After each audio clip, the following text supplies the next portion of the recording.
Young people often want to know about the role of mantra in meditation. Even if we are not always aware of it, humans relate and respond more instinctively to sounds than to images. A baby learns to hear or listen to even while it is in its mother's womb, much before it develops an ability to see things in the outside world. In fact, the ears are one of the earliest external organs to develop, even as the yet-to-be-born life floats in a semi-conscious darkness. There is indeed some truth in the story of Abhimanyu, the tragic son of Subhadra and Arjuna. During her pregnancy, she heard from Arjuna the art of breaking through a chakravuo, an almost impregnable military formation of potential opponents in the battlefield. Subhadra listened till fatigue overwhelmed her and she fell asleep. She did not hear the last part of the narrative when Arjuna explained how one could come out of such a formation. That lapse of concentration would eventually cost her the life of a son some years later. Does a child, while taking shape in a womb, actually listen to sounds and words? It listens to thoughts. It feeds on the mood of the mother. It grows with the emotional vibrations around itself. Taking cues from the Upanishads, we ask pregnant women to be tranquil and happy, to stay away from fights and gossip, to listen to soothing music and inspiring words. In other words, we ask her to create a soundscape for herself, one that resonates positive energy so that she gives birth to a child who is happy and healthy, strong and free, intelligent and kind. Each thought or each emotion is a sound, a vibration that can potentially alter and adjust the frequencies of our own vibrating fields. When we try to meditate, more often than not, even images appear as a consequence of thoughts. And thoughts stem from the brickwork of language. A mantra for meditation is not really a well-defined word. It is more an impression that connects our own world of noises to a reality of silence. A mantra has to be pronounced and conceived properly so that it leaves a tuned tail to linger and reach out discreetly into our cellular vibrations, to harmonize them towards a direction. With practice, the sound of the mantra begins to dominate till it towers over the stray sounds of our random thoughts. As our mind becomes more focused, the mantra begins to occupy its entire sound space, and then it can guide the mind to the point where the need for sound becomes redundant. During Diksha, or initiation, a Sadguru selects the seed for a seeker. A seed is a personal mantra meant specifically for the recipient. The allegory of a seed is revealing. A plot of land opposite my own house may be completely different in character from that of another in a nearby village. The nature of the soil, the recent history of plantations, and the weather conditions contribute to this diversity. A skilled and experienced farmer knows how to treat and prepare the land for cultivation, to draw out its best potentials from the available resources. He clears the land, removes all the harmful undergrowth, tills the land, and plants specific seeds to suit the nature of the soil. A Sadguru does the same. We are like wasted land, uncared for and unnurtured till we meet the right teacher. He clears our mind of confusions, removes harmful misconceptions through satsangs and personal advice, and prepares us to accept our seed, the mantra, the mystic sound that has the power to stir our spiritual potential. Interestingly, even a seed mantra is incomplete without the primal Om. Om is universal and the seed is individual. In higher dimensions of meditation, the individual merges with the universal. Sound reaches out to its own silence. The confused temporal voices in time and space dissolve into the eternal tune.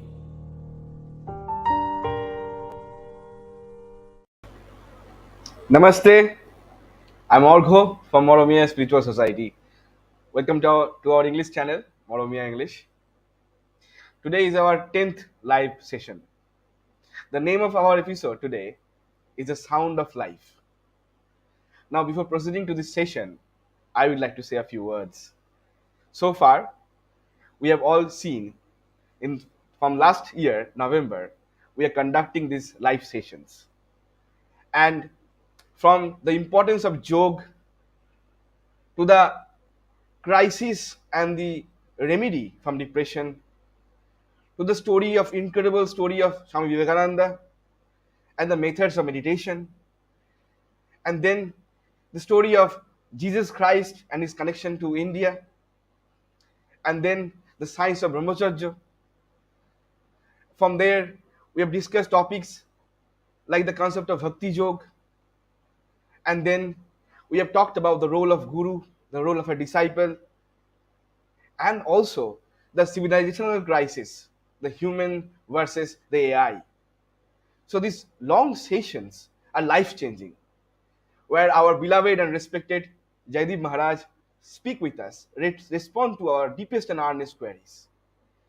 So today is also a special episode. The episode is called The Sound of Life, and the incredible video presentation that you saw is from our beloved and respected master Joydeep Maharaj. And I hope today our session will be a little different. Like each session, this will also be very significant.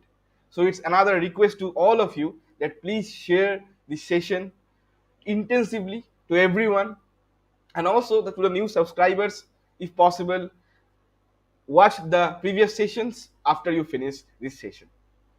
I would like to call Devashish Da, my co-host, into this channel now. Mute. Devashish Da, you are mute. Yes, Orgo, as you rightly said that in our 10th episode, today we are going to hear the importance of sound in our life. Actually, we have heard many sounds. The sound of box, the sound of DJ, and sound of mantra, sound of om, and sound of beautiful music, sound of sitar, beautiful instruments we have heard. But what are the actual effect of those sounds in our life? What are the actual effects of those sound in uh, the way how will form our life? That we don't know actually. So today's session, I think, will help all the viewers to understand the role of sound and what sound to hear more and what sound is to avoid.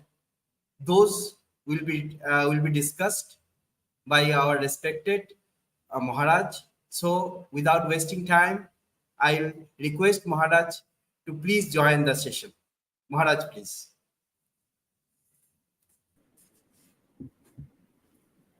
Namaskar. Good Namaskar, evening. Maharaj. Good evening to you, Devashish and Orgho, for moderating the session, the 10th session of our English live programs. And also, good evening to all our audience, viewers, friends, subscribers for this, for attending our talks. And I hope that we are able to offer some food for thought. So, yes, now before I sort of invite Devashish and Orgho to start with the questions, I would like to remind this person, Key Major, who has written a comment that he's still waiting for his answer. There is nothing to get impatient about. There are many people who are asking questions. We queue them up and we select questions.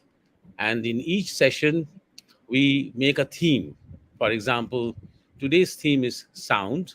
So The questions that we are going to respond to will be based on sound and mantra, all the questions that have come on that subject. So there is nothing to be impatient. Don't think of yourself as if you are in a departmental store and you have ordered something and that order has to be immediately fulfilled. I think even if your particular question is not yet answered, there are other questions, and from those answers, from those responses, you might learn certain things. So be humble and wait for your time. There is nothing to get impatient. Okay, now we come to Orgho and Devashish for your questions. Yes, Maharaj. Today we are having two queries. The first question was asked. Actually, the name is not verified. It is not verified account, so the name is not clear. The question is, Pranam Maharaj will be benefited if you discuss in detail the effect of sound on the universe, plants, animals, and living things. So this is the question. Please, Maharaj, if you answer these questions. Oh, thank you, Devashish. Yes, whatever name is there, which is the, as you have said, it is the unverified account. It is a very difficult sound to make. This program is on sound, so it's really very difficult sound. It's at the rate of user hyphen vs 5 bu 1 xn 6p and then a colon. So every time I have to address this person, I have to say this whole name. So it's better to just stick to user. So whoever you are, I think it is better that if you verify your account, so that we'll be able to communicate more like human beings rather than it feels like I'm communicating with a bot or or a kind of a computer generated intelligence. You see. So yes, your question is you want me to discuss in detail the effect of sound on the universe, plants, animals, and living things. First, I will try to sort of help you convert your idea in the reverse direction. Don't think of the uh, effect of sound on the universe. Think of the fact that the universe could be an effect of sound. You see, it is as in waves, as in particles. The whole universe, if you take it, if you see the micro levels, then it is just a play of particles who come together to form mass. And how do they come together? And what are these particles? This coming together, the space between them and everything are like rhythms. It's like a rhythm. So when the universe is now, for example, expanding, it's the waves, a big, huge, unlimited, well, limitless cobweb of space expanding through vibrations. So, in that sense, you, Mr. User, you are a bundle of vibrations, and so am I, and so are our moderators here, and so is each member of the audience, and so are the plants and the animals and the water and the fish in the water and the dust and the sand and the air and the sky and the clouds. Everything that you see, everything that you don't see are vibrating waves and particles. So, in a way, if you try to think or try to go deep into the the mysteries of the universe, you will see that the universe itself is like a projection of sound, projection of a tune, of a tone. And it is not something that you all the time you have to hear with your ears. Because when we say sound, we commonly align the word with something that we hear with our ears. But everything has a spectrum. For example, the lights that you see are have a spectrum. We call it VIBGYOR, violet, indigo, blue, etc., etc., which are the seven lights from the sun. If you break the light out, then there are seven spectrum waves that you get. In the same way, the soundscape that we have all around is infinite. But our mechanism can pick up seven variations or seven notes from which we create all kinds of music. That is Eastern music or Western music or folk music, whatever. And we call that, we have given it names. We have picked them up from nature. Do, re, mi, fa, sol, la, ti. You see? So these are all in nature. It is not something that human beings have invented. It is not that human beings have created a sound that actually never existed. Just we have discovered the, the sound from nature. And that sound is also within us. We are also sounds. We are also different vibrations of sounds. And more about it later. And as the moderators were saying, that the primal, the original, just like in the case of light, the main source of light on the planet is the sun. In the same way, the source of this sound is not restricted within this solar system. It is emanating throughout the universe. It's not that there is the universe and there is sound. No. As I have already said, the universe is like a formation or a product of sound, of waves, of vibrations. So Onkar is that original tone or the original tune which manifests, it starts to vibrate. And with that vibration, everything starts to expand, it starts to move and start to interact with each other. Cosmic clouds form, and slowly, interstellar galaxies and Milky Ways, and slowly planets and satellites, and everything form because of these vibrations of sound. In fact, this sound, this sound, I mean, it's not just an ordinary sound that we make. It's just not an ordinary sound that people make through music or through traffic or whatever. That is also from the same sound, but it's much more distorted, much more corrupted. What I'm talking about, this primal sound, unheard sound, which creates millions and millions and millions of vibrations and formations.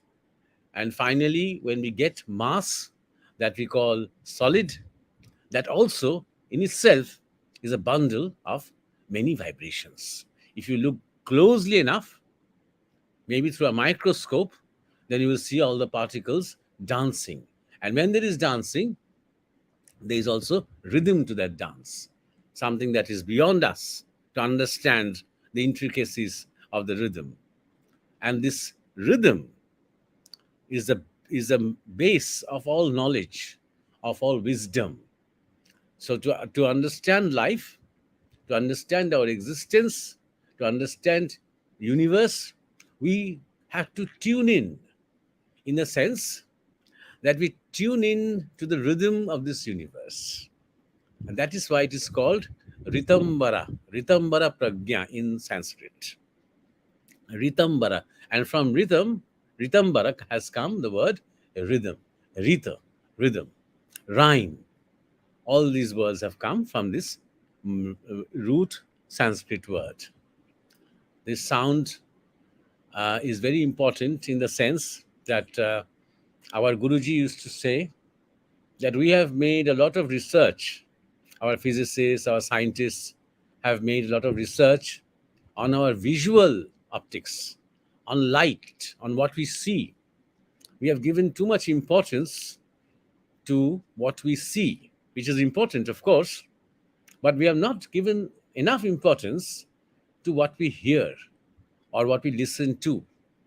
So we do not have much understanding of the brain, of the body, of our nervous system, of our mechanism, of all the rhythms in the body. For example, the pulse rate, the heart rate, the moving blood, everything. The whole body is filled with lot of sounds, lot of rhythms, lot of vibrations. We have given so much importance to still images. We have given too much importance to, for example, the image of a heart in a human body. We have not given enough importance to the rhythm of that heart, which I think is more important than the visual aspect. Because sound is more primal, more, let's say, genetically, genesis wise, it is more at the beginning, more towards the source than light. Light has come much later. So that is very important to understand. That is something that you were also uh, seeing. You were also seeing in the presentation that our host had prepared for you in the beginning, that during pregnancy time, the unborn child hears much earlier than he sees. In fact, while he is in the womb, he sees nothing. Only when he comes out of the womb and after a few days, he starts to see images when with his open eyes, but that comes much later. He hears much earlier. His external organ, the ears, develop much before then his eyes can become even functional. So he hears. I mean, and when he hears, when we say that he hears, we are not always referring to the words that is being spoken around him, around his mother, for example. He is hearing more the thoughts, the moods, the emotions. This is what we call feeling, but he's not feeling with the heart. He's hearing in the sense of vibrations. Whatever, for example, his mother is in a very bad mood and she is upset and she's crying. So the child will not necessarily know exactly why she is crying. Maybe somebody has behaved very badly with her. So maybe she will not know. 1 second, please. So some problem with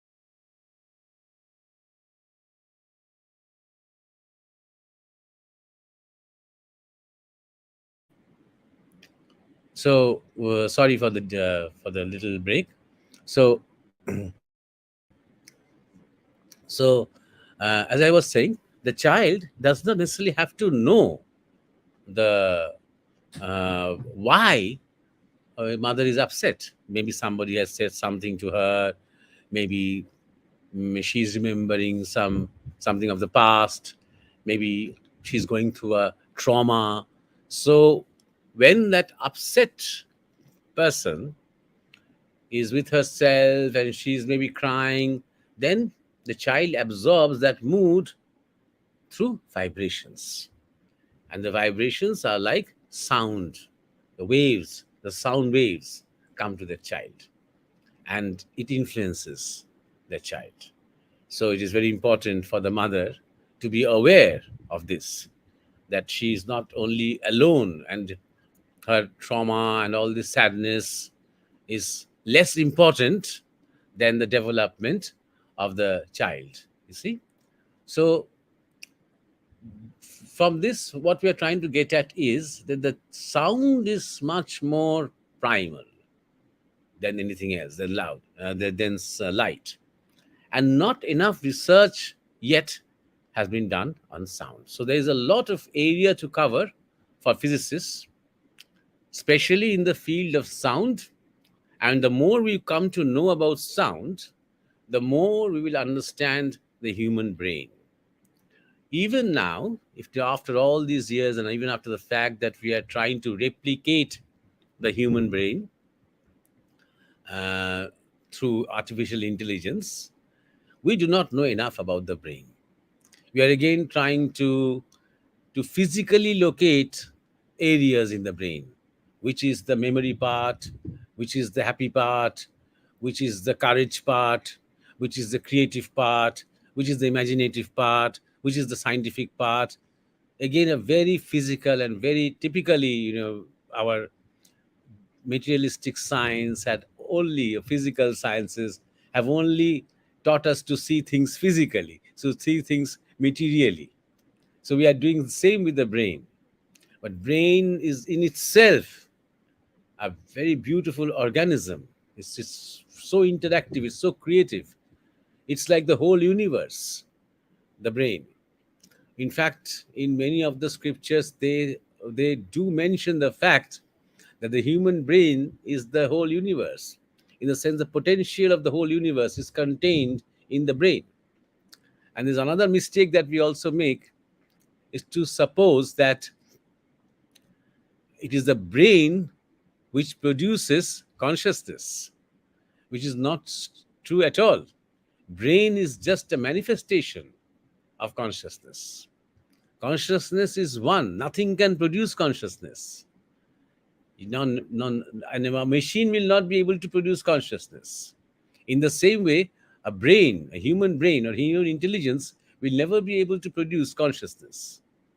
The mere fact that there is a brain, that the brain develops, means that consciousness is manifesting itself through that brain. And from that brain starts to develop other organs of the body. And then the human body is formed. And then the life blueprint is being written down or is being laid out. You see? So the more we explore the mysteries of sound, the more we will probably understand or be able to map to some extent the connection between sound and the human brain, and also the other experiences that we perceive through the brain. And also, we will then probably understand the connection between sound and our emotions, connection between sound and our health, connection between sound and our mind and desires, connection between mind and between sound and the body and our actions. Then we will be able to decipher these codes much better. We will be able to understand the mystique of life much better. So this is what the yogis had been doing for ages. Exactly, but not in the sense of the physical science sense. Not yogis are not trying to understand the mystery of sound. They are trying to understand the mystery of their own existence.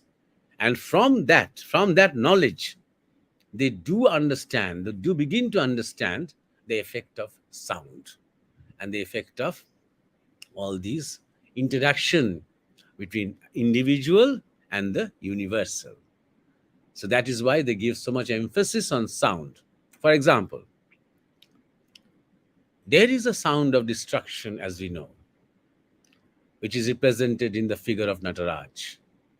And in one of his hands, he has this damuru, which is a kind of a hand drum. So when he plays that damuru, that means there is a particular sound, particular frequency, particular vibration, which starts to cause destruction. And the destruction can be at micro level or even at the macro level. It can be at the level of a global destruction. It can be at the level of a galactic destruction. It can be at the level of an universal destruction. It can be also the level of an individual destruction. It can also be at the level of the destruction of ignorance. Whatever, destruction is always there, going on. Even when we are growing old, a lot of things are being destroyed in our life, in our body. A lot of things are being newly created. So while we are all aware of the fact that Nataraj is dancing with his drum, which is the damuru, and the drum signifies the rhythm of destruction, But there is also another figure of Shiva who is dancing for the creation of the universe, and that is called Natabor. And Natabor also has the same Damaru, but different vibration, a different rhythm, a different sound, if you will. I mean, I do not want to always use the word sound, because most of the time, when we think of sound, we think of physically what we hear, like sound on a sound box, sound of music, let's say, sound of an aeroplane flying over our heads, all this sound of a bomb, sound of news anchors. So most of the time we are making this kind of a identification. But when we are talking in a much more deeper sense, spiritual sense, that is different sound, the same waves, but not so physical. It's not physical in the sense that you really don't hear it with your ears, but if you're perceptive enough, you feel it. And you feel it in the same way, in the same way of the waves. There is also the sound of sustenance. We have just talked about destruction of Shiv, the Damaru. We have just talked about creation of Natobor with the Damaru. Now, what about the life that goes on, the love, the romance, the expansion? That can only happen when we are with life, when we are for life. That is, for example, symbolized by the flute of Sri Krishna. You see, in our Bharatiya spirituality is full of these images. I don't know, I'm not so sure whether they are so freely available, all these images, in other religions. But in the Indian spiritual concepts, that Krishna is playing and is sort of holding the whole of Vrindavan together with his music. That flute is a flute of sustenance, a flute of love. In this case, it is symbolized by amorous relationship between Krishna and the gopis. Nothing breaks down, you see. All these gopis, for example, I'll just give you an example. All these gopis are individually married, and they have a family, and they have children. But none of their husbands apply for a divorce because the wife is in love with Krishna. I'm just trying to say that he loves and he plays and he's there. He's a young boy. He's a boy, he's not even a man at that time. And he holds everything together. Plus, there is this special and beautiful, divine, ecstatic taste of love.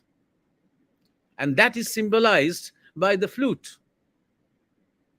At the same time, in the mystics of the body, that same flute represents our governing channel, the Sushumna. A flute has these 6 little holes on which you put your lips. On which you put your fingers. And there is a bigger hole at the mouth where you put your mouth.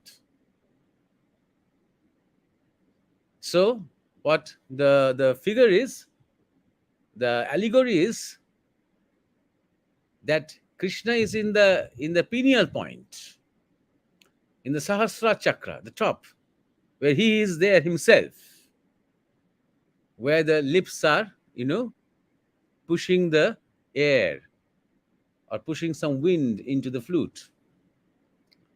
And his fingers are blocking the holes at will to create the notes. In the same way, in the pineal point, the main source of our existence is there. And wherever the divinity wants, or wherever life's demands are, that particular chakra is being activated for us to interact, for us to enjoy life. Each chakra, in fact, has a different sound. All the people who are into chakra sadhana, they will know this very well. Each chakra has a different visual element, different colors, and also different sounds, different mantras. So our body is just not one sound, it can be many sounds. The more we explore, the more these little mysteries they open up, and we go deeper and deeper. With each breaking of code, we go deeper into our own existence, into our knowledge and a conception of the universe.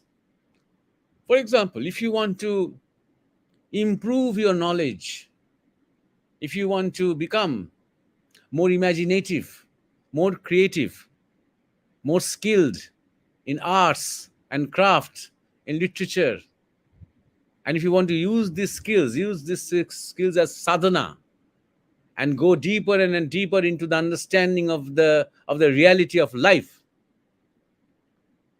then that allegory in front of you is Saraswati with the veena.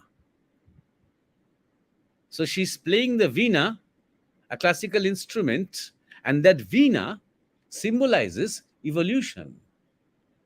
That veena symbolizes learning, experiencing, improving, enhancing the quality of your being, enhancing the quality of your language, of your culture, of your thoughts, of your ideas.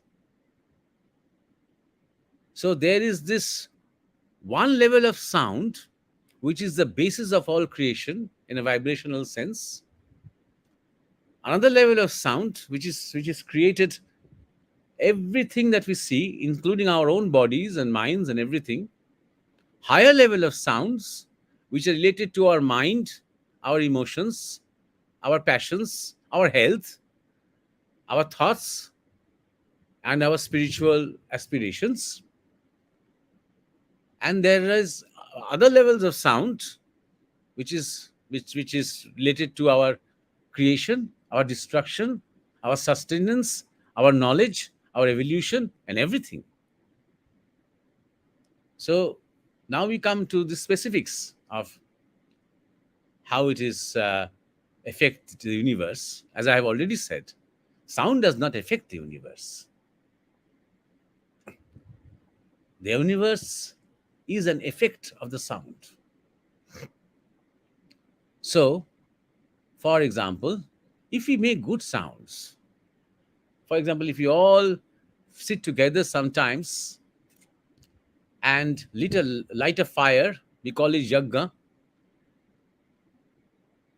and use all these beautiful materials like ghee and these sacred things into the fire. We offer them into the fire, and we constantly chant Vedic mantras. 50 of us, 100 of us, 200 of us. Obviously, that has an effect. That has an effect on nature. It's a cleansing process. It is something that Hindu monks, spiritual people, they use it even today. Our Guruji, Swami Paramananda,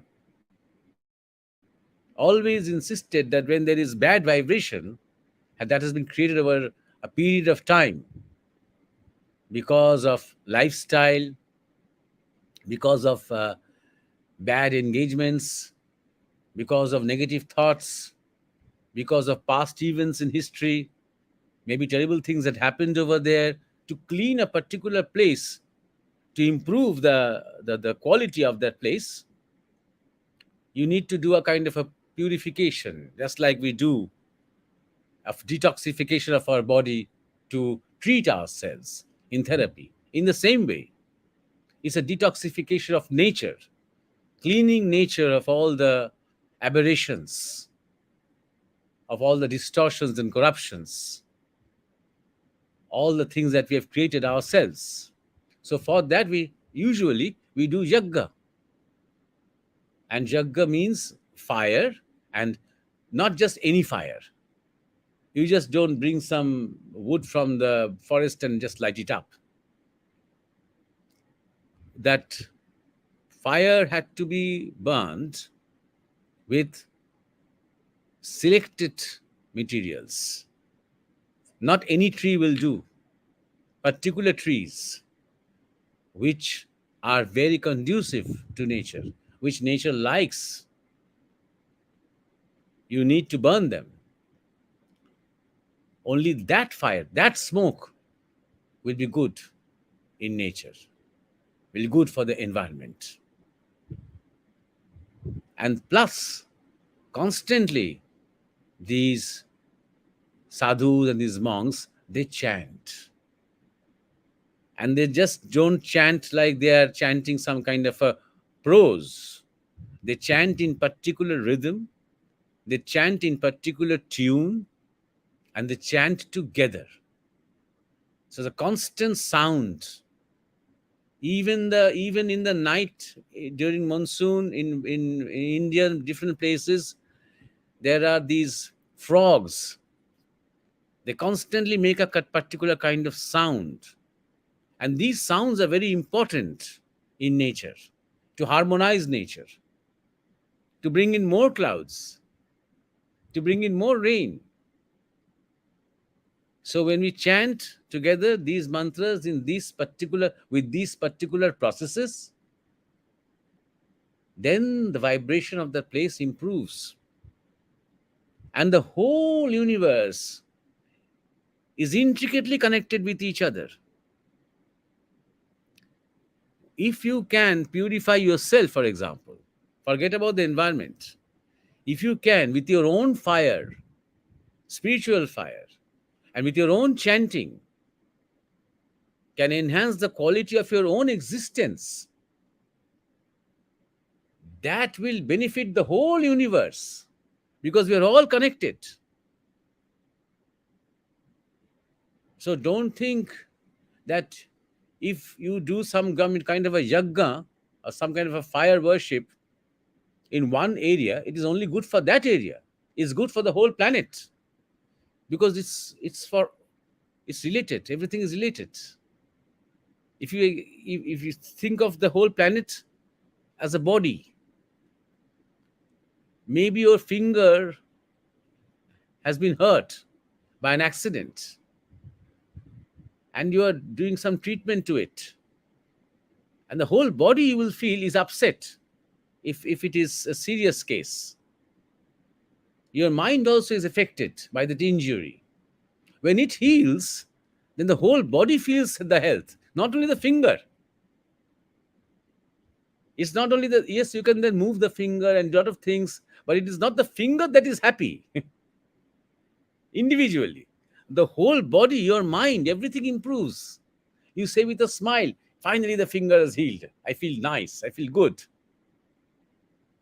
Same thing with the whole planet. Not only the whole planet, the whole universe.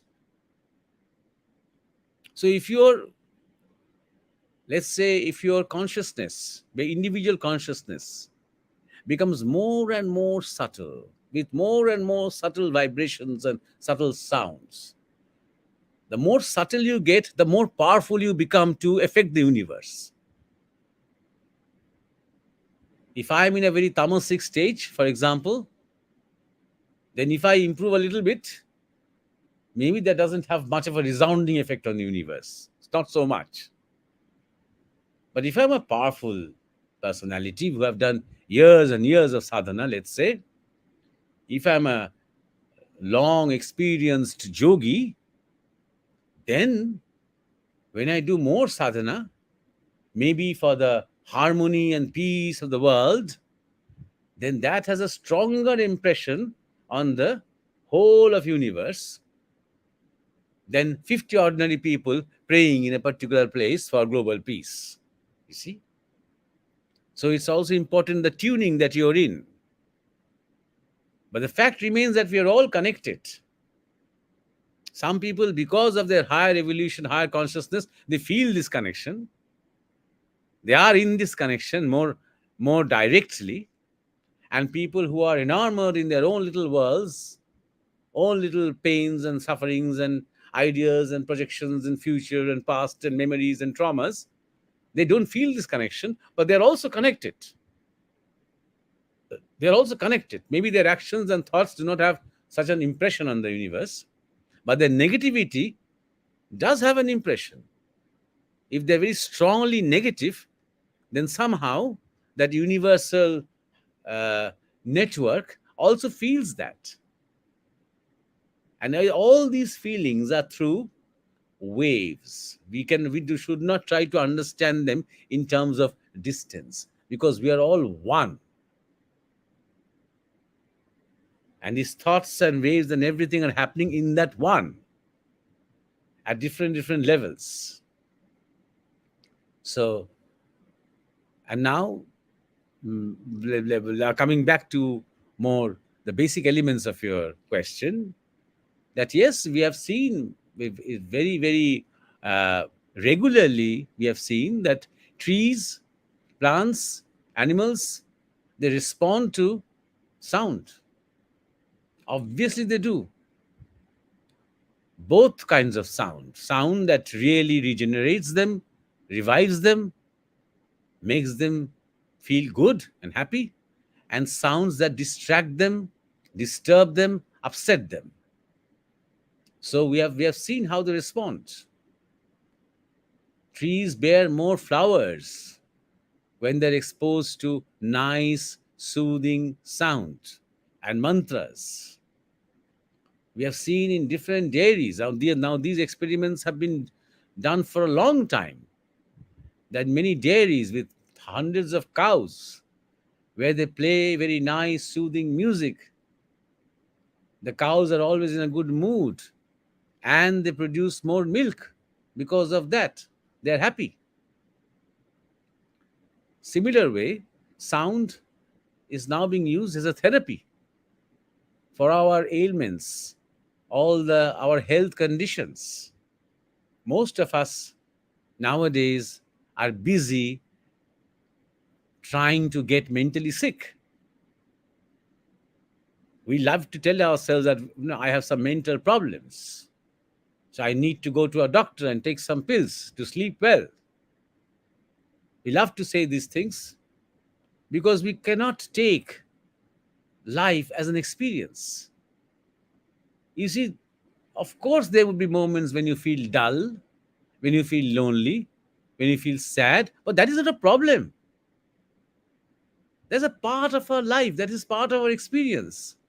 Just as other times you will feel jovial, happy, in a good mood, in a friendly mood, cordial, kind.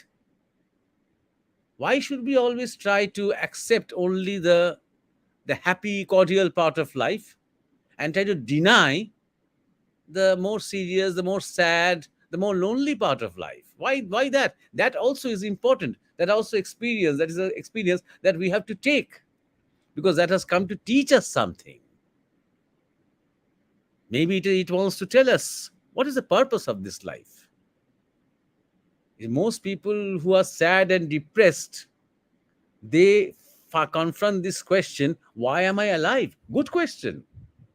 Ask yourself that. Exactly. Why am I alive? But the answer is, then I should kill myself. No, the answer is, let's find out. Okay. Why am I alive? I'm saying all this because sound is a beautiful therapy for this. You see, as we speak, as we talk, we are doing what are we doing? We are doing satsangs. And is this satsang only a few words? These are also sounds, sound vibrations that are being imparted from one body to another body through a technological medium, of course. But if it's more live, if it is more in face to face, it is better. Because then you are not only listening to words, then you're not only gathering information, you are being exposed to the energy of this sound. And that is very important. That's a tremendously educative process, because then that creates an environment which fosters some experiences of learning, of growing, of knowing. You see? So sound is being used a lot, and for many years. It is not something, again, not something new for therapy. But I think even the medical fraternity still does not know enough about sound to be able to really treat particular diseases with particular vibrations. We have to know more. We have to understand more, and not really organically, but through more depth of life and experience. We have to understand the essence of life. It's not organically. Look, if there's a heart problem, the heart beats in this rhythm. So let's find something from sitar or from guitar, what rhythm that is playing. It's not so physical. It's not so physical. It also depends on the particular patient, let's say, his own tastes, as in his own life, his own choices. So we are beginning to use a lot sound techniques in therapy, but there's a big, huge mountain to climb in this subject, because we do not really fully understand the relationship between life and sound yet. A, a great area has to be covered if you want to make true progress on that area. As I have already said, as Debashish also hinted, we can see when there is like sounds that can really disturb.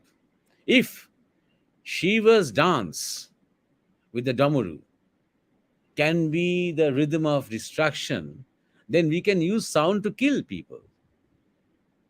If we know, if we know the intricacies of sound, then not only will we know how to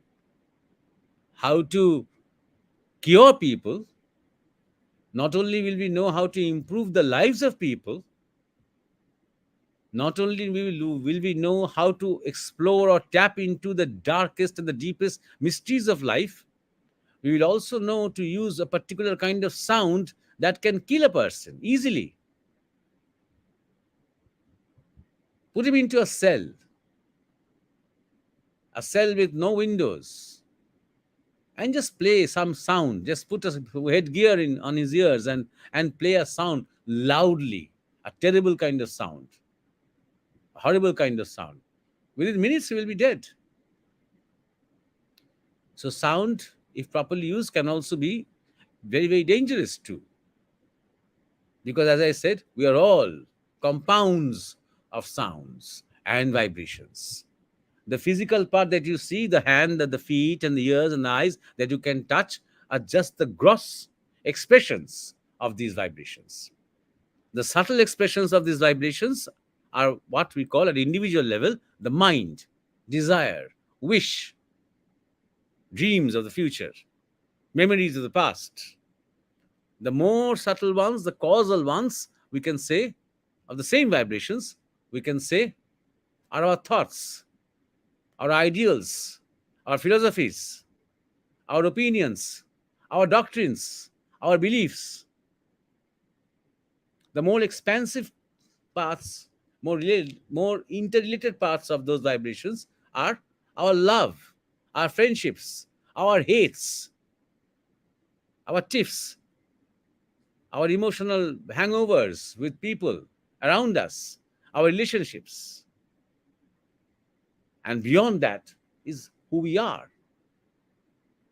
So the physical body is just a physical expression of the subtle body. And when we talk about the body, these are vibrations. Vibrations that form into a mass which is gross, it is the body. When they form into a kind of energy field, also a mass, but not so gross, then it's the subtle body, it's the mind. Less gross is a causal body. These three bodies is a human being, is a human individual. So I think for that first question, I have spoken a lot. I don't know whether people will remember, but I think the audience is also waiting for Orgho's synopsis to get a kind of a idea what is being said, so that people can remember, put them in the shelf of their mind. So let's come to Orgo for the synopsis or the summary. Yes, yes, Maharaj, we were all really mesmerized while we were discussing the sound and its effects. First of all, I would like to emphasize on the first word that you said, that we are talking about the effect of sound on the universe, but actually it's the universe is the effect of the sound. It's kind of an the opposite of the thing, firstly, and that is quite true. Everything that we see today is a manifestation of a vibration, and you have elaborated and told us in the most basic and the most wonderful level. You talked us that we cannot think sound as something that we are hearing, like a child in the embryo of a mother, the child or the embryo of, in a pregnant mother. Is he hearing or is she hearing? She's actually absorbing the vibrations. If the mother is sad or is going through a great trauma or actually experiencing a great physical or spiritual development, the child is absorbing it. So sound is not a physical, it's not only a physical interpretation of words. It's an experience. You also explained to us that in a great way, that the Indian mythological or the Indian great advatmic figures are, we have researched a lot while making them. Like you've described the difference between the Nataraj and Natabar. Nataraj Damaru is the destruction, is the sound of destruction. The wonderful picture of it. He is Shiva in the great mood of destruction. Again, Natabar is actually dancing with the Damru of creation, of making evolution go on. And about Krishna's flute, again, you have talked a lot and beautifully about the Krishna's wonderful example, that the flute has 6 holes, and the last hole, the seventh hole, is the lips of Sri Krishna. So in the Sahasrar, Sri Krishna is there in the state of in the pineal point of our lips. So, and all the chakras are all these holes that he can use in the fingers. So when we are going towards the top most or the original sound, we're actually going through all the chakra sounds one by one. And it's great detail. You have talked about how in a fictional way or in a reality experience also, Krishna used to control or used to make people dance with his sound of sustenance of life with his flute. We talked about Devi Saraswati, how the veena is a wonderful example of perception, of learning, the of learning, of practicing, of making yourself perfect to attain a tune. And also I've discussed in a great detail that how in future, maybe in future, we will be able to uh, treat treat our intricacies, treat our difficulties in our body by sound.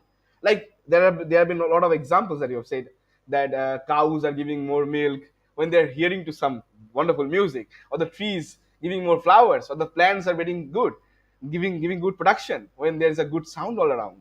So yes, we can also treat our bodies. We can also treat the society. You can change difficulties with sound. You've talked about yoga, when where people sit around and they light a fire and they chant mantras that are actually healing the universe.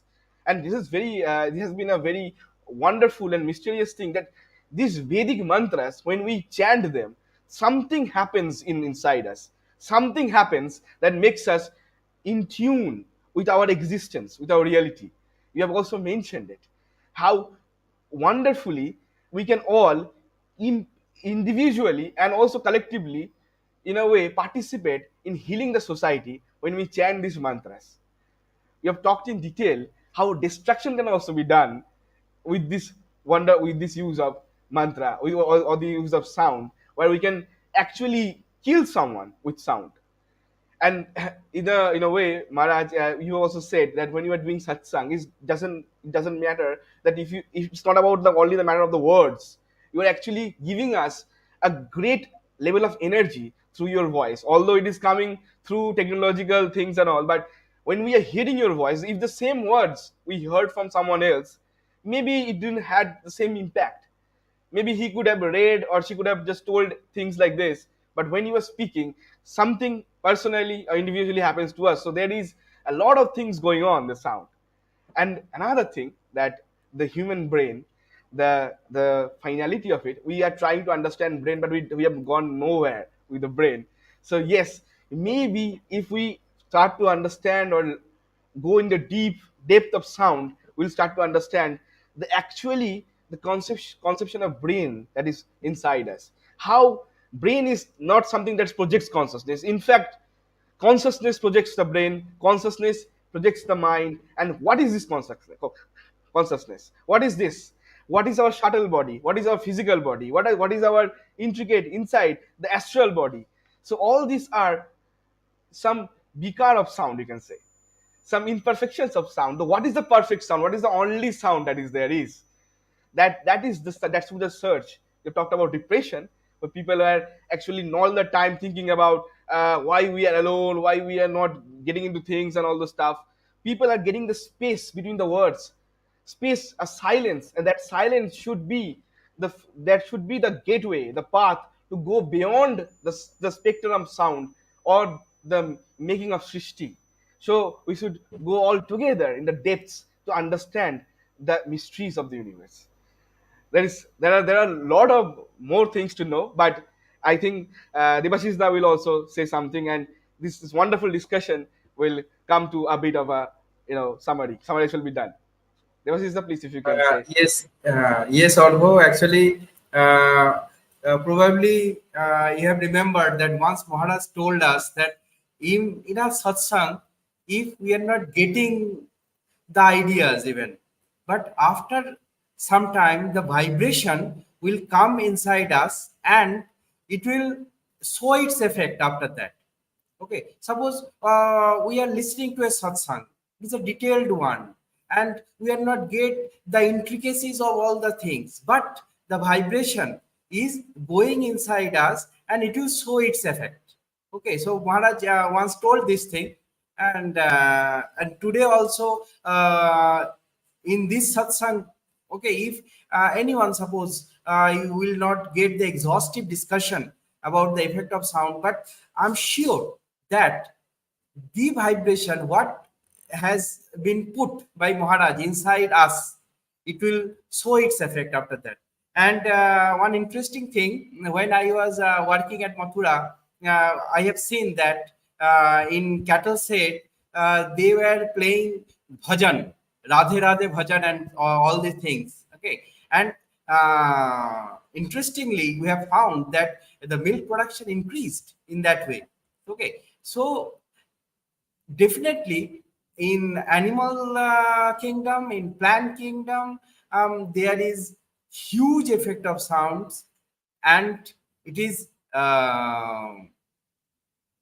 unexplored. You can say its effect has been still unexplored. So many effects, so many intricacies, so many researches should have done on these aspects. So I think Maharaj is not here. We can. Yes, Maharaj Maharaj has is come. here. Maharaj is here. Maharaj Yes, is yes, here. yes, yes. So, You can- Orgo, you yes. may please put the next question. Probably it has been discussed in our exhaustive discussion, but still, then, if some points is there, you can ask Yes, the yes. second one. Or This should be the second layer of the discussion. If there is there Somojit Das asks Maharaj that, Maharaj, please discuss the impact of mantra in our body. It's very interesting and very significant. Very Maharaj has already told a lot of things about sound, so this will be like the next level. Thank you, Argo. There is one comment from Saboni Sinha, and she has written in Bengali. English would be that sometimes it's a bit difficult to understand. I have to listen with more concentration and attention, she says in the last comment. But I think it is, why is it important to understand for everybody? I mean, why do we have to understand? What does it really improve the quality of your existence? When there is somebody has asked a question about sound and its effect on the universe or whatever, relationship between sound and universe. So we have tried to just discuss that answer. Why does everybody have to? Do you have to appear in an examination hall and to write an answer on sound that you have to understand? Why is it? Why do you take any pressure on yourself to understand. These are things that I even don't understand. I am just sharing you my own experiences and my own feelings to you. So try to make this into an experience. That's all. Just maybe you have some mantra. So just see when somebody is playing some music, your own, for example, your own family member is maybe singing kirtan. So try to understand the effect of that kirtan in your mind, in your body. Somebody is chanting a mantra. Try to compare that how is that mantra different in experience than the kirtan. Somebody is playing very loud and vulgar, obscene music.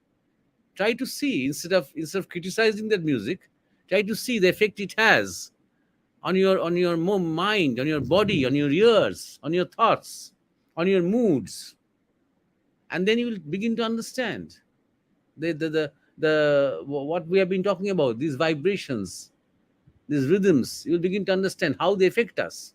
When there is, for example, even no words in the music, these, when I say vulgar, when I say obscene, when I say sacred, we always take into account that there are some words, some mantras. For example, take just music without words. Even that has an effect on the body. You go to a factory and you listen to some mechanical sounds for half an hour, and then go to a kind of a sanctuary for birds and you listen to millions of birds in the morning. They are making a cacophony of sounds. See the difference. See the difference in your own body, in your own perceptions, in your own feelings. For example, we live in a village. Sometimes we have some kind of elections going on, panchayat elections or municipality elections, state level elections, and we all have these candidates screaming at the top of their voices in a microphone, campaigning for votes. That's the kind of sound. You see, feel that effect on your own mind and your own body without judgment, without thinking, oh, these mad politicians shouting for votes, shameless, without making these judgments. Just see the effect of that sound. In that same place, when the minister is not shouting, there are children playing in the field. Maybe they're playing football and making a lot of sound. Ruckus, you can say. See that impact, that happy sounds. Sometimes also a little quarreling, argument, again happy. That sound. So feel that experience that sound. Instead of trying to understand this satsang, make it an experience of your life without trying to understand. Why do you have to understand? Why do you have to take everything intellectually? Will anybody test you? Will anybody test your understanding? Is it something beyond your experience? Haven't you ever gone to a sea beach? Haven't you ever gone to Puri? Haven't you ever sat down in the evening just beside the sea and listened to the sound of the waves? You have maybe said, oh, this is nice sound, huh? And maybe you have asked somebody to sing Ravindra Sangeet. But have you observed what effect that sound is making in your body? And how different that sound is from the slogans of devotion outside the temple of Puri, for example. That's another sound. Everybody shouting maybe Jai Jagannath. That's another sound. Now, what is that effect? What is that provoking within you? How have you ever compared? So it's right there, that experience. Even as I've just said, you just change the channel. Go away from this discussion and start listening to some argument, some political argument in some other channel on the same movie. Forget about the argument. Forget about the points. Just try to evaluate the quality of the sound and try to understand its vibrations and effect on your body. Or go to another channel on your phone and listen to some music. Depends on what you're listening to. You see? So this is, I think, it is not something that you have to understand. It is something that you have to experience. And when you take that experience to a higher and a subtle level, then other secrets of the universe, they might open up for you, which till now maybe had been hidden. And that is the role of mantra. Because the next question is from Shomujit Dash, as Orgo had pointed out, that please discuss the impact of mantra in our body. There are many kinds of mantra. For example, mantra, there's kind of mantras with which you can do meditation. There are mantras with which you can start a kind of a healing process. There are mantras with which you can acquire some special powers, some special qualities. So there are many kinds of mantras. Now, I am a bit surprised that you want to just know about the body. What is the body? As we have discussed, it is a product of the mind. And mantra is meant for the mind, basically. That is why the word mantra, from mana. Whatever that works for the mind is mantra. How does it work for the mind? It frees the mind from garbage. If you want one single statement, then mantra's work is to free the mind from garbage. That is the main idea. That is why you have to chant it repeatedly, many times. Sometimes maybe the guru tells you to chant it for 108 times. Sometimes 508, 1008, 10,008 daily. Or maybe the guru gives you a period of 1 month. Within that month, you have to complete 108 chantings. Usually he realizes that this particular person is very tamasic. He gets very restless and starts to fidget. Now he's thinking about this, next moment he's thinking about something else. He's constantly vacillating between one topic and another. So how to tie him down? By giving him some task to do. And the task is so many mantras per day. So even if you're not concentrating on the mantra, you have to concentrate on the number. You see? So the guru knows that this is the only way. After that, when the guru sees that you have developed a taste for the mantra and you're getting a bit bored with the numbers, then the guru says, okay, now you forget about numbers. Now you just chant to your, because now you start to love that mantra. Now that you have developed relationship with that mantra. So it's a progress. So chanting with numbers, I mean, with calculations, is not really for everybody. It's for people who are in the kindergarten stage of spirituality. And that is why the guru gives him this kind of job, so that at least the number will keep him, in a state of calmness, let's say, in one area at least of the mind. Otherwise, even when one is chanting, one is talking, thinking, looking at others, trying to figure out what's happening around. So the chanting is not really effective. It becomes a subconscious kind of chanting, but the mind is not at all there.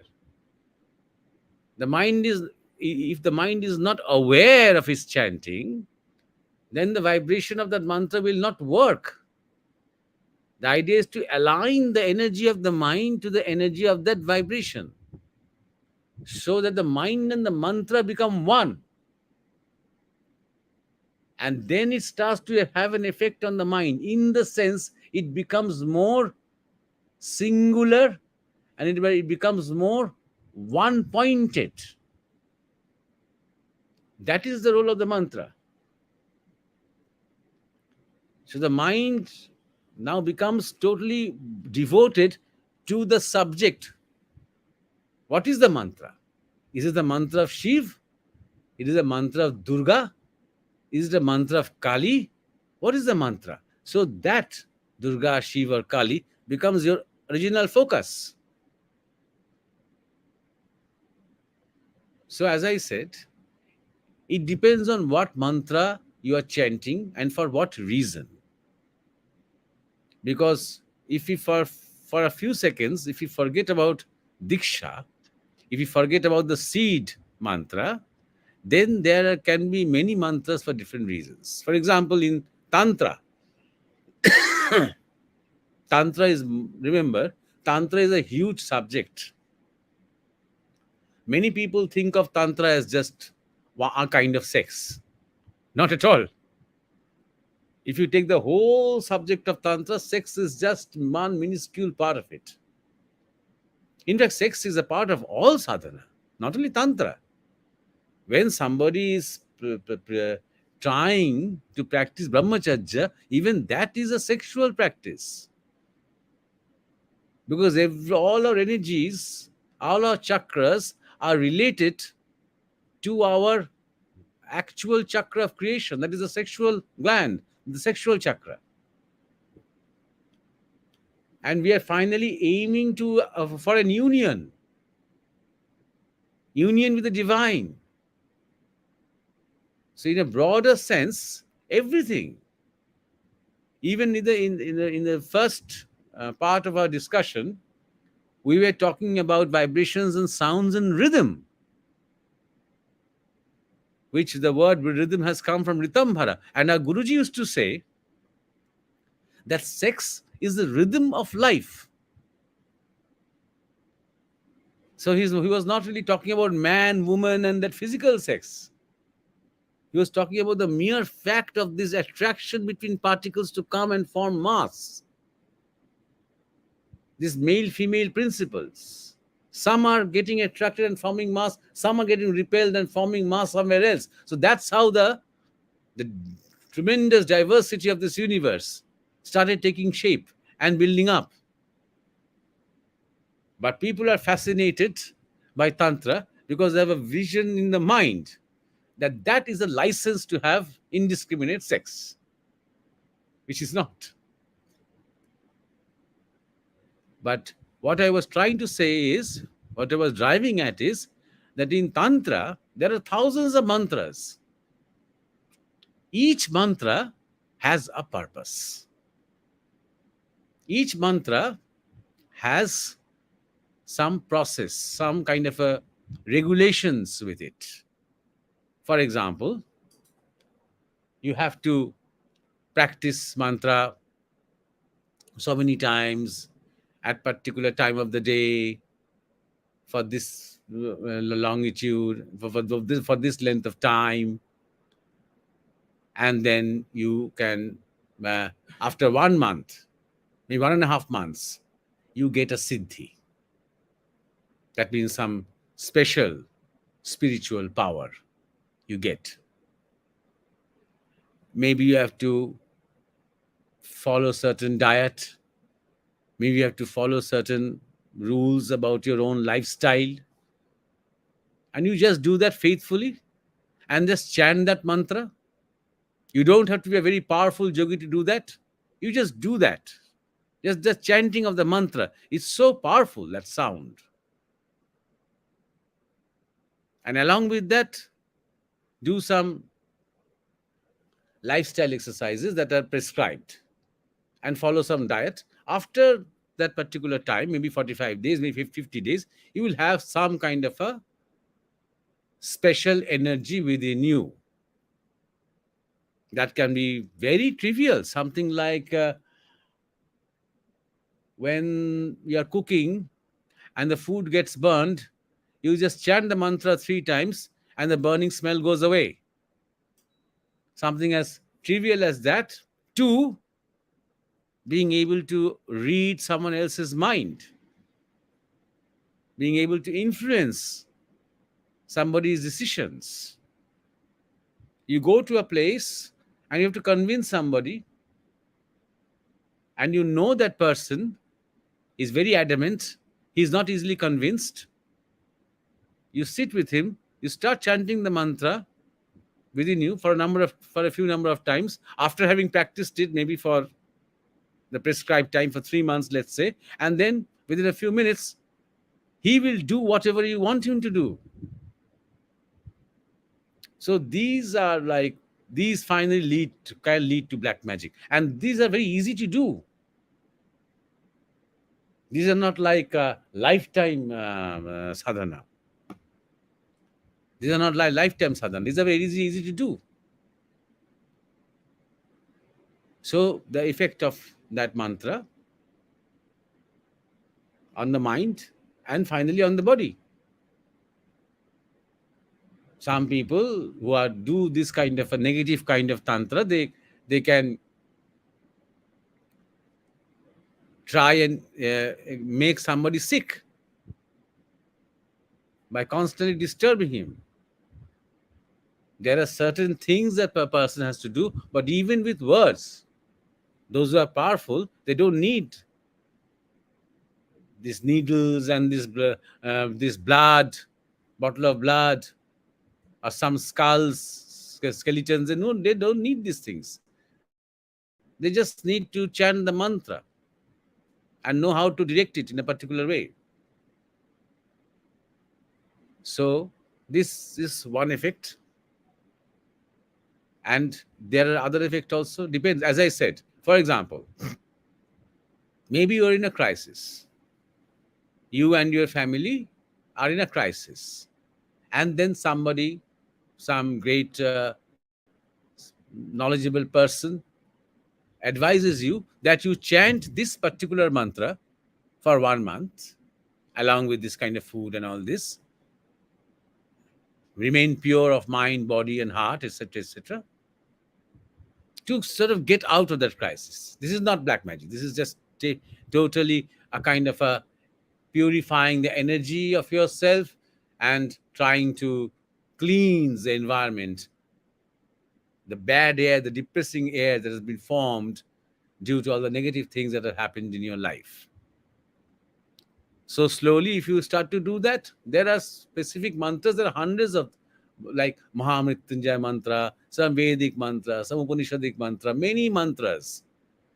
Some slokas there are which can be used for particular purposes to harmonize oneself. There are mantras that can be chanted in the morning. There are mantras that can be chanted in the afternoon. There are mantras which can be chanted at the time of dusk, when the sun is setting and the last rays are disappearing, or in the night. There are different mantras. Why? Because again, the sound of these mantras, the tail of the vibrations, are aligned to the time of the day,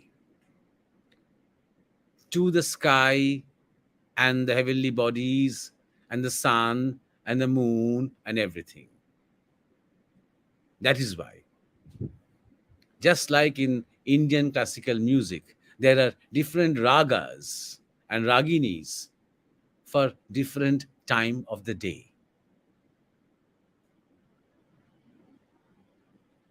Each time, at that moment, each day, that particular raga or that particular ragini heightens that mood towards your purpose. Then it becomes a sadhana.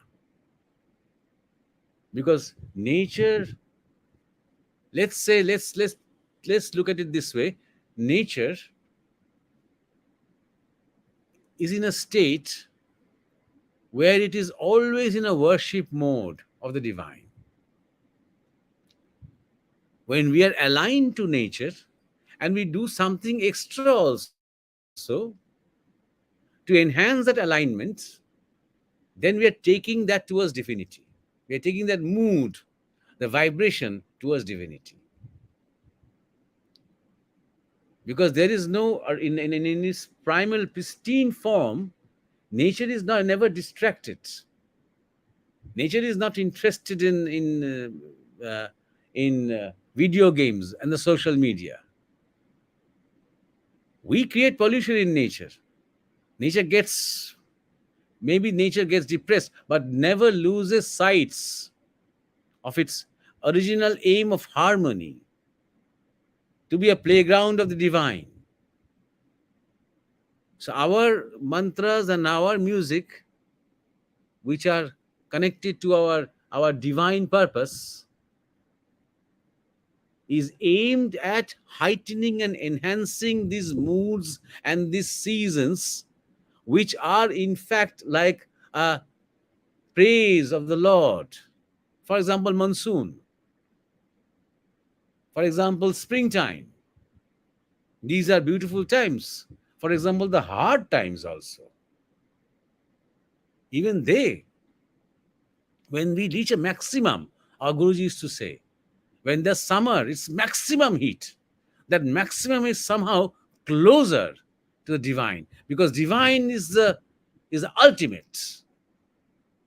When there is maximum rain, you feel as if the whole of nature, the green and the fields and everything, are like dancing in that rain. When that maximum, then it becomes closer to the ultimate reality. When it's maximum cold, freezing cold. So our idea of mantra, our idea of music, the classical idea of music, is heightening that mood of nature, whether it is seasonal, whether it is of time, heightening, enhancing and heightening the mood towards that maximum, which takes us to the divine source. Because whatever is happening outside in nature is also happening inside, within nature. Now, as a last point, very briefly, I'll tell you about the what happens during initiation. That is the Diksha. Usually, at the time of Diksha, you are given a particular sound or a vibration or resonating mantra, which is meant only for you. And it is connected to our original Onkar. Onkar is for everybody, but the other one, the seed part, is your individual. It is only for you. Some others also take Diksha, but maybe they have different mantras, depending on their nature, on their tendencies, and their propensities. The purpose of this is through the mantra, and that mantra you can also find in the scriptures. But if you start chanting that mantra by reading from the scriptures, same mantra, it will not work. It will only work when it is being given to you. Because it is when it is given, it's just not an information. It is being imparted to you. It is being communicated to you.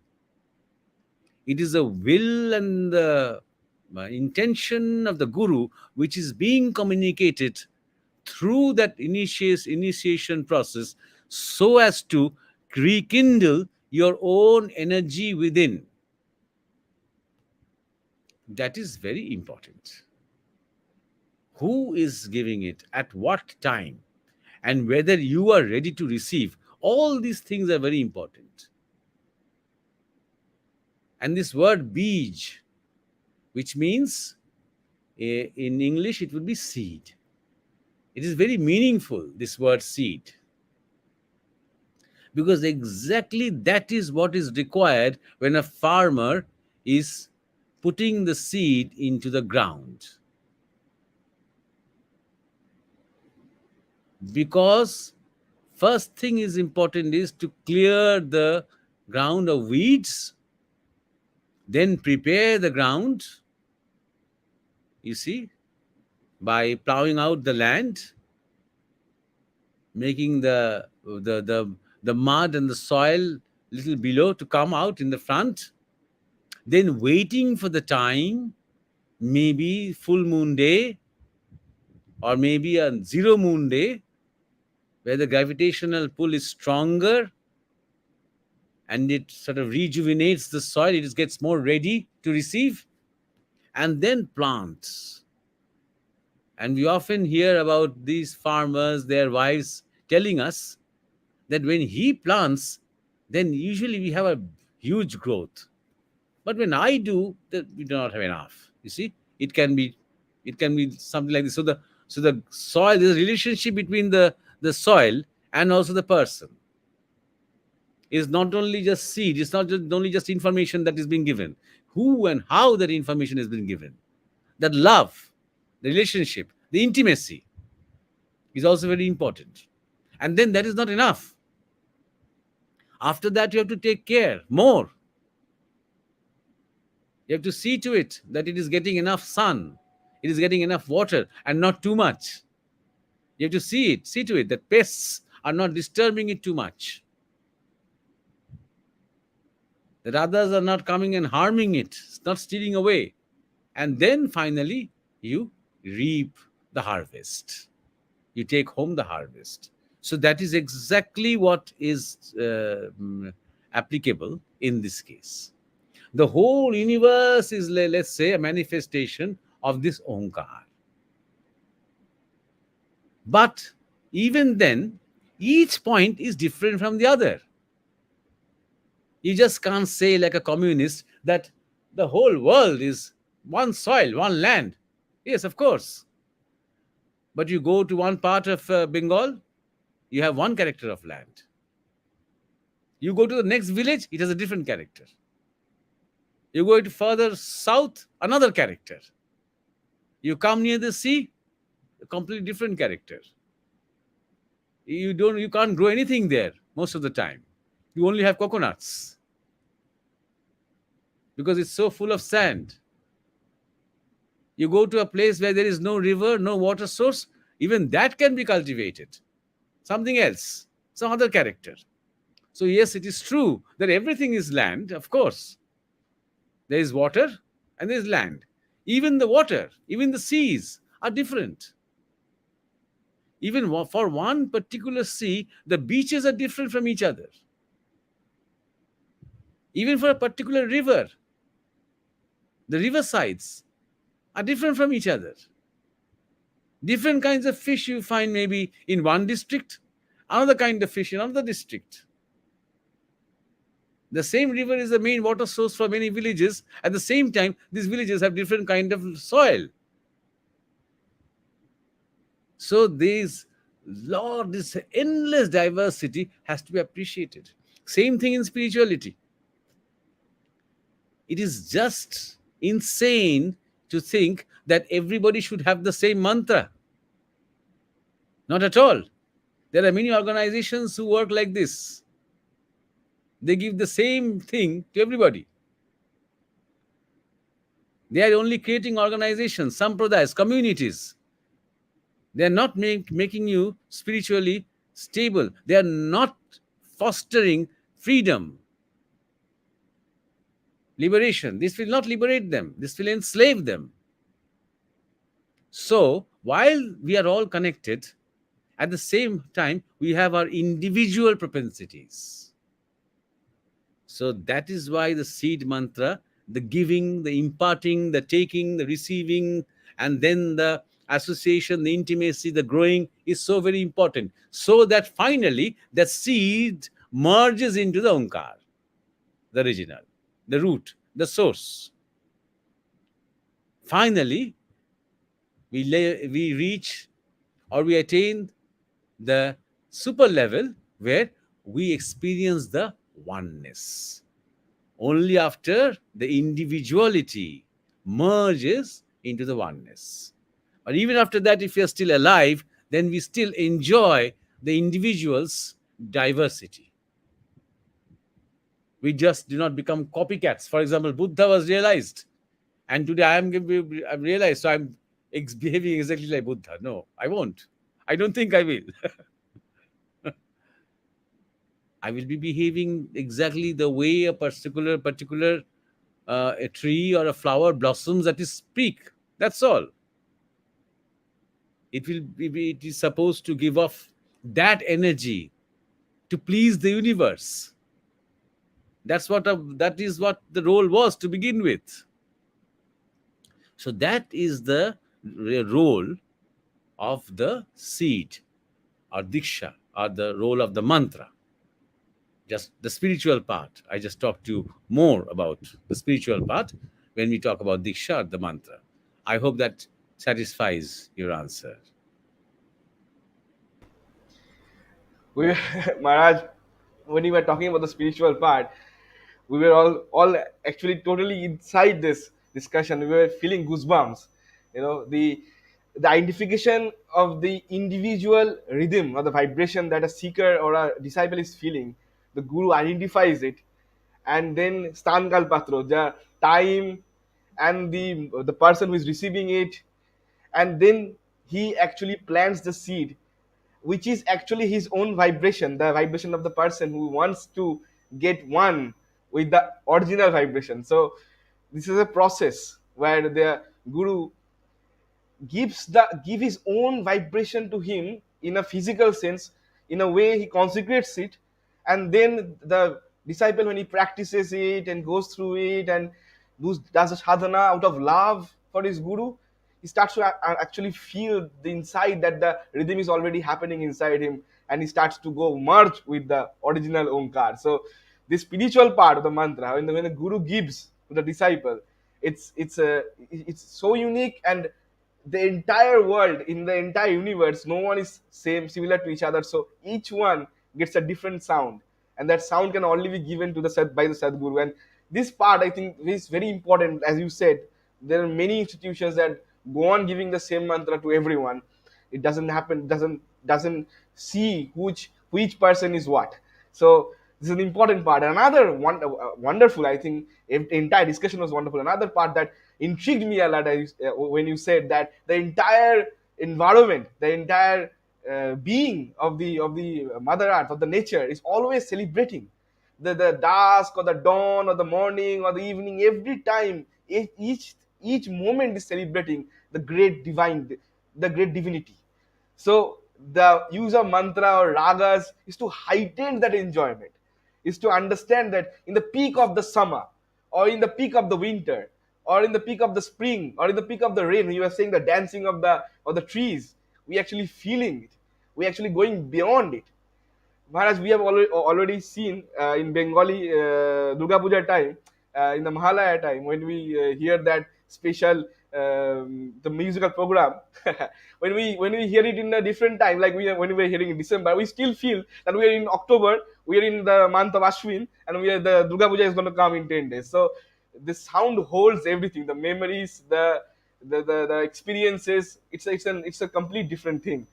And you talked about tantra, how massive it is, and in a different way we can use tantra in mantras to do different stuff. Like you said, very interesting thing, that if a food is burning and there's a burning smell, suppose we have burned it somehow, there is a mantra that we can drive it away. So these are also some physical and very subtle, very physical things, physical things to do with the mantra. This can also be done with 45 days or 50 days of practice. We can also, in a way, psychic control someone. So mantra has a wider purpose. It's we have to understand it, that in a way of a spirituality, you have to understand it, that we are not here to actually do black arts or black magic. We have to go in the depths of the originality, as you have said, that the mantra or the seed that given by the guru is the original sound that is vibrating inside us. We have to go in the quest to find it. And Devasisda, if you want to add something to this wonderful discussion, please. Uh, yes, Argo. Actually, one question has come. I have seen probably that there are in these days this mantra is using in different purposes, in songs, in Bollywood songs, and in famous some Josh song, hit song. So Nivedita has asked that Maharaj, nowadays chanting Vedic mantra is using for famous Papi no song in Hindi movies, or many places for Hindi Josh song. Don't you think it's a misuse of mantra? Actually, she wants to know that whether this mantra is using for some bad purpose or some commercial purpose. So Maharaj, please throw some light on that. Yes, for example, in this new film that is quite created quite a stir in the whole of the world, Oppenheimer by Christopher Nolan. So in this particular film, he had said Oppenheimer, the real Oppenheimer, had quoted from the Bhagavad Gita during the explosion, and he had quoted saying that I am death, destroyer of worlds. And the worlds has come from the word loka in Gita. So apparently, in the film, he had been chanting this mantra, this actor who plays Oppenheimer, while making sex. So there's a big controversy. Many Hindus in India and elsewhere are upset about it, whether it is the right thing to do or not. Well, every community has now a right to be upset. Everybody has a right to be offended. But I think Krishna wouldn't mind. I think Krishna would be chanting his highest mantras while making love to his partner, because that is the time when he is in his, his peak consciousness. So, but it is very difficult for people to understand this. It's very difficult for people to really get this. That they assume to begin with that sex is something very vulgar, very bad. You see, that's the first assumption that we make. And as soon as we make that assumption, we are far away from realization. Sex is something very sacred. Only we have to know and understand the sacredness, that energy. And to know and understand that energy, we have to practice restraint.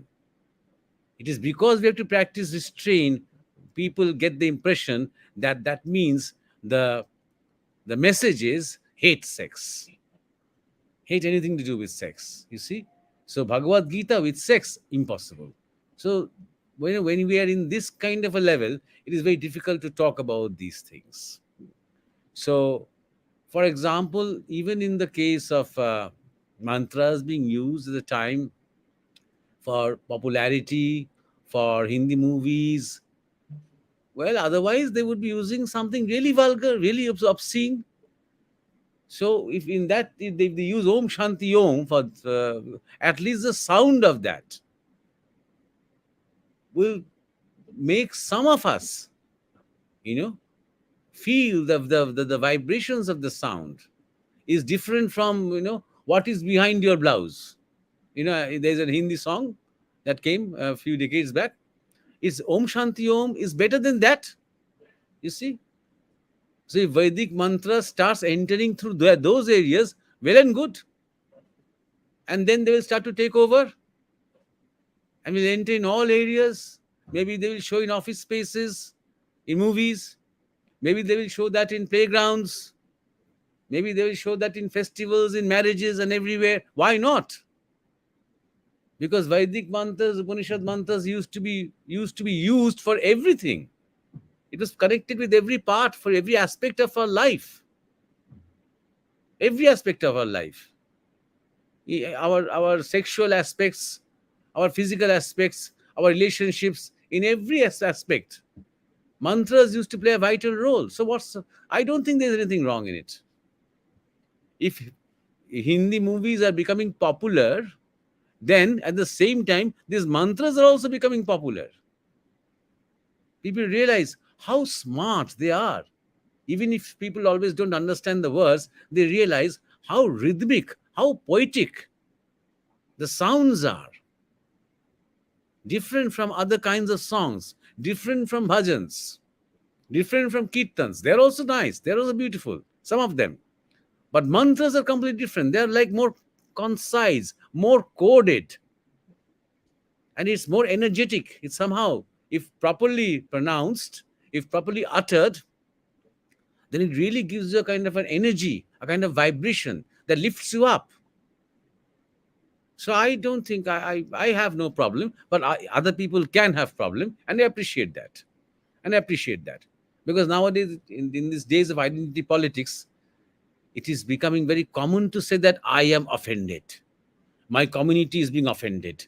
My religion is being offended. It's very as if our religion is so brittle.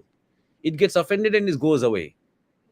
As if some of us get offended because Oppenheimer had chanted the Gita while doing sex. So the Hindu Dharma now completely disappears from the planet because of the film. You know? So I'm not in that kind of a category. I don't feel that we have created any dharma. It is Sanatan Dharma. It is always there. Even if we are down with total disintegration and decadence, that Sanatan Dharma will survive. Somebody or the other will come and pronounce and make us come back. So I'm not really scared or insecure about the perils of Sanatan Dharma. You see? So we have to be more proud of our Dharma than being offended. Nothing can, even a sexual scene with Bhagavad Gita cannot really offend Hindu Dharma. Our Gita is all encompassing. Nobody, Krishna had never told Arjun that, Arjun, don't think of me while you are in bed with Draupadi. He had not said that. Don't think of spirituality when you are lying down with Subhadra. He had not said that. So a person who is really in love with his divinity, in love with God, will always, even in his total sexual moods also, because that mood takes him to an extreme of pleasure, physical pleasure. And if he's a spiritual person, it can take him to the extreme of spiritual bliss. And then what comes at that extreme? Comes the sense of self. And what is the sense of self? That I am birth, I am death, I am the creator of worlds, I am the destroyer of worlds. You see? So for me, personally, no problem. Okay, let's come back, and I think we have to round up now. Yes, there's nothing more to say actually. After this conclusion of Maharaj, after the response of Maharaj, I think there is nothing more left to say. As he said, the sex is a rhythm of life, and he explained it in the highest way possible, I think. So, but before just you round off, I want to say one thing, that 16th of August, the next alternating Wednesday that we are on to, we have our live schedule. We will not be able to do it due to special reasons in Moromia. So we'll be telling you all the next date when we will be all coming together for the live session. 23rd, I think. Next will be 23rd. After that. Okay, let's see. Next Wednesday.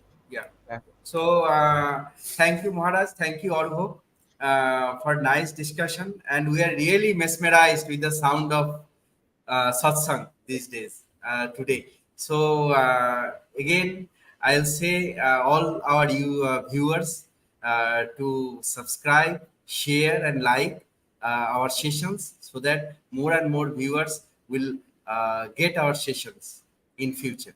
So good night to all. Good night to Maharaj. Good night to all.